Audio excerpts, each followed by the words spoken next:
অন্তর্বর্তীকালীন সরকার তাদের সংস্কার কিংবা গৃহীত পরিকল্পনায় অগ্রাধিকার নির্ধারণের ব্যর্থতার পরিচয় দিলে ষড়যন্ত্রকারীরা 2024 সালের গণ অভ্যুত্থানের স্পিরিট বিনষ্ট করার সুযোগ নেবে। এরই মধ্যে তারা একাধিকবার দেশে অস্থিতিশীল পরিবেশ তৈরির অপচেষ্টা চালিয়েছে। হাজারো ছাত্র জনতার রক্তের উপর প্রতিষ্ঠিত বর্তমান অন্তর্বর্তীকালীন সরকারের ব্যর্থতা বাংলাদেশের গণতন্ত্রের পক্ষের শক্তির দেখতে চায় না।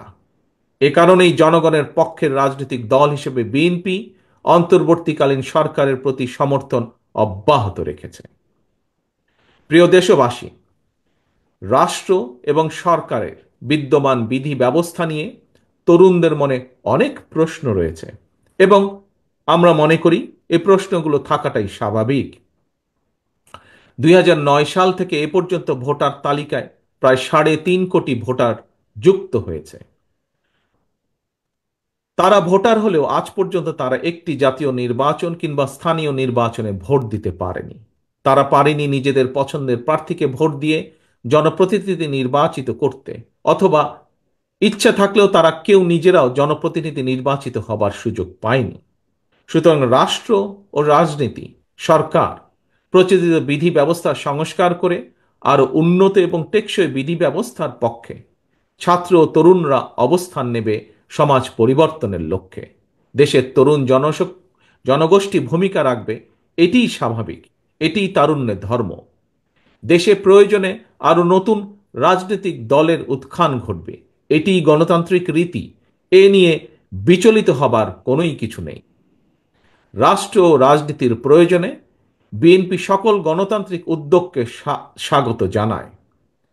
বিএনপি তার জন্মলগ্ন থেকে আজ পর্যন্ত সকল পরিস্থিতিতে, সকল সময় বহু দল বহু মতের চর্চার পক্ষে, যা মহাসচিব সাহেবও তার বক্তব্যে উল্লেখ করেছেন। এক্ষেত্রে বিএনপির দৃষ্টিভঙ্গি অত্যন্ত স্বচ্ছ। জনগণ কোনো রাজনৈতিক দলকে গ্রহণ করবে কিংবা বর্জন করবে, নির্বাচনের মাধ্যমে সেই রায় দেবে জনগণের আদালত। তবে যারা জনগণের আদালতের রায়ের মুখোমুখি হতে ভয় পায় কিংবা যাদের ভিন্ন কোনো উদ্দেশ্য রয়েছে, তারাই নির্বাচন অনুষ্ঠান নিয়ে নানা রকম বিভ্রান্তি সৃষ্টি করে। গণতান্ত্রিক আমি জনগণের প্রতি আহ্বান, আপনারা ধৈর্য হারাবেন না। নির্বাচনের জন্য মানসিক প্রস্তুতি নিতে থাকুন।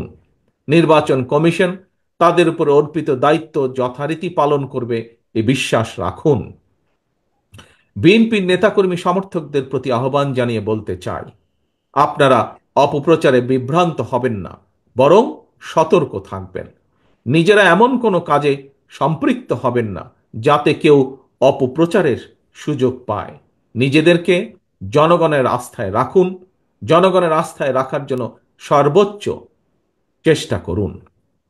সর্বশেষে 46তম ছাত্র দলের প্রতিষ্ঠা বার্ষিকীর এই শুভ লগ্নে সারা দেশে জাতীয়তাবাদী ছাত্র দলের নেতা কর্মী সমর্থকদের প্রতি আহ্বান জানিয়ে বলবো, লেখাপড়ার পাশাপাশি তোমরা নিজেদেরকে জনকল্যাণমূলক কার্যক্রমের সঙ্গে সম্পৃক্ত রাখো। শিক্ষা প্রতিষ্ঠানে নিজেদেরকে একজন আদর্শ শিক্ষার্থী হিসাবে গড়ে তুলতে সচেষ্ট হও।